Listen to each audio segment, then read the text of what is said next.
na msikubali watu ambao wanataka kutugawanya kwa misingi ya kabila.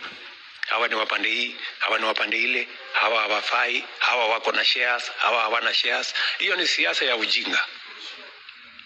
Ama namna gani? Na ndio mimi nauliza viongozi wote. Hata yule mbunge amechaguliwa jana kule Olkalao. Sasa tumechaguliwa, sasa tuende kazi. Kila kiongozi atahesabiwa kazi yake wakati ukifika. Si ndio? Kila kiongozi atahesabiwa kazi yake. Wananchi wako na akili, wanajua. Kila kiongozi lazima ukuwe na track record, lazima ukuwe na maono, lazima ukuwe na mpango. Ndio tushirikiane sisi wote tuhakikisha kwamba tunabadilisha taifa letu la Kenya.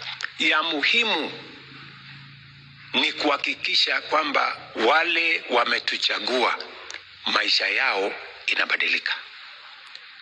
Tusiweke siasa, fitina, sarakasi, ukabila, chuki.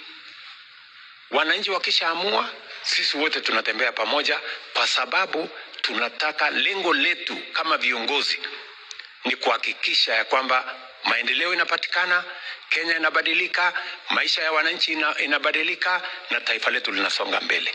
That is our commitment as leaders. Bungoma, tumeelewana?